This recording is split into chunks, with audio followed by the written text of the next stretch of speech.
যেখানে রাষ্ট্রের যারা প্রতিনিধিত্ব করছেন তারাই এখানে হচ্ছে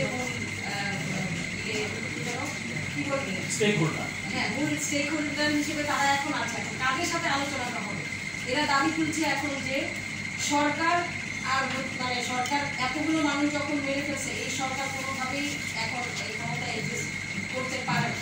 তো আপনারা সোজা সূচনার কাছে আমার প্রশ্ন যে আপনারা সরকারকে এখন যে তাদের দাবির সাথে আপনারা একাত্মতা পোষণ করছেন, আপনারা চান কিনা এই সরকার আসলে এখন ক্ষমা চেয়ে নেমে যাওয়ার সময় হয়েছে?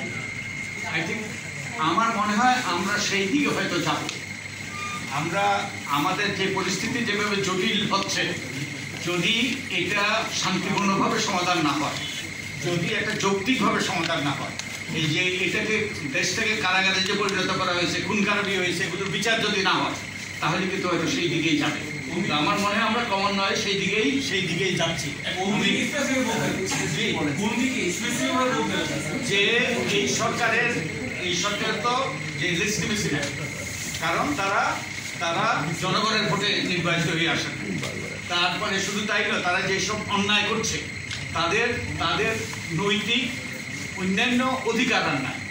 এখন আস্তে আস্তে আমার মনে হয় আমরা সবাই যখন সোচ্চার হব, আমরা সেই দিকেই আলটিমেটলি হয়তো এই সরকারের আর কোনো অধিকার নাই তাদের রাষ্ট্র ক্ষমতায় থাকা, হয়তো সেই দিকেই আসবে। তো আমরা চাই যে একটা শান্তিপূর্ণভাবে একটা আলাপ আলোচনার মাধ্যমে একটা যৌক্তিক সমাধান এবং এই সকল অন্যায়ের সবগুলোর বিচার যেন হয়। আমরা চাই যে একটা শান্তিপূর্ণ সমাধান।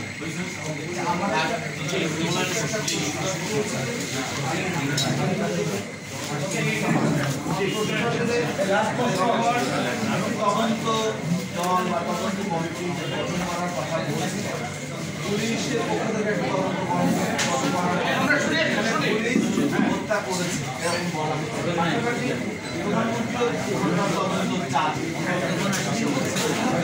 বলেছেন যে বিএনপি জামাত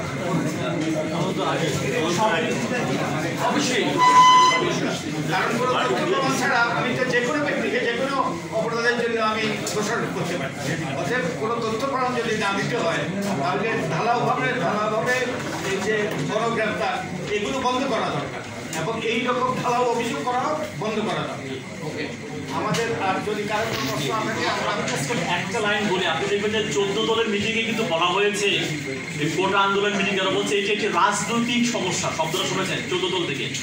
এটাকে রাজনৈতিকভাবে মোকাবেলা করতে হবে। এটা পুলিশে গ্রেপ্তার দিয়ে না, এটা আইন আদালত দিয়ে না, এইটা হচ্ছে ছাত্রলীগ দিয়ে না, রাজনৈতিকভাবে মোকাবেলা করার তাৎপর্যটা কিন্তু আমাদেরকে বুঝতে হবে। রাজনৈতিক সমস্যা, সো পলিটিক্যালি এটাকে আসলে মোকাবেলা করতে হবে, পলিটিক্যালি এটাকে সলভ করতে হবে।